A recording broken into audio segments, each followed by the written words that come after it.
ti e ki në dorë, vëlla jam i dashur, një mundësi të artë me fitu një shpërblim të jashtëzakonshëm tek Allahu.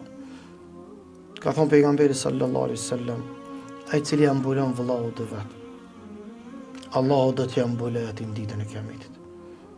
Ai cili ka të drejtë me shfrytzu diçka, por jek dorë për hatër të Zotit. A e din sa të mirat njëri e presën. A e din sa dyrë të sherrët i mbyllën ati njerit. Veç Zotit. Anë ditën e Kiametit ka me kallëzu Allah. Do të zbulohet gjithçka. Për nga kjo e mirë, ha? Nga kjo ka ardhur kjo e mirë. Se është më shef prej një sherrët që tu ka vërsull e tu ka zvogëlu për hatër një vepër madhështore. Se njeriu i cili me bujarinë e tij, me fisnikrinë e tij, me zemër bardhësinë e tij, me zemër madhësinë e tij, me mendje hollësinë e tij, e mbyll belan, e zvogëlon belan, sherrin të keqen, ai realisht i ka mbyll sherrin vetës, e ka hap hajrin vetës. Prandaj ky vëlla derisa pyet, ky është në udhkryq. E këtij i tham, kush din më mirë me të kallëzu më mirë se vetë Muhamedi alayhis salam. Shikoj ti biografitë e profetit. Sa padrejtësi u bën aty. Sa padrejtësi kanë përjetuar ata njerëz. Me çka ju në ballafaqu? Ai mallkun, ai neman, au lotën kundër tyne, në raste të izoluara. Madje ka raste që kanë qenë të insistun prej melekëve. Shikom zemra e madhe njerit më të madh në botë e Muhamedit alayhis salam, për ja te i kalën melekëve.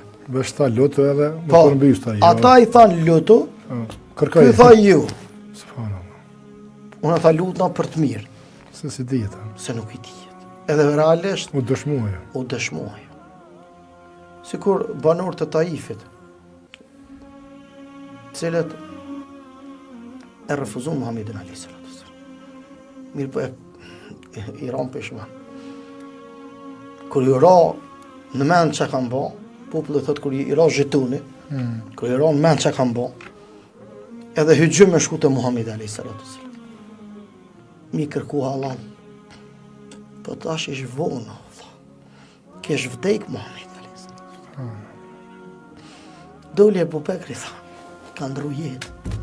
Vonë. Mirë po, i qetësoj ata. Se keni në të garanton. Kur nuk është lutë kundër juve. E na du të më mësem njërin e madhë.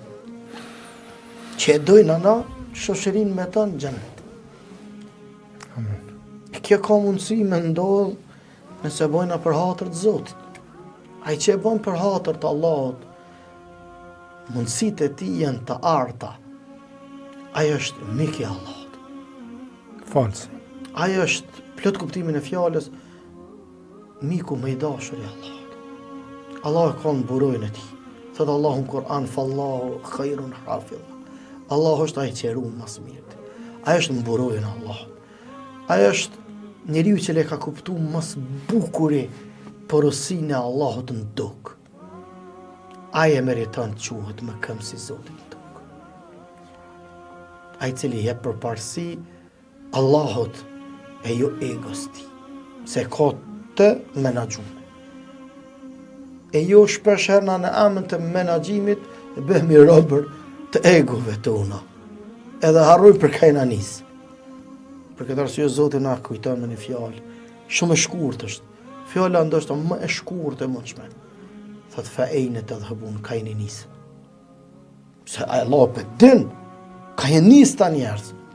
Amo gjatë rrugtimit, kanë haru për kajnis. Zotë e poftajrë. Amen.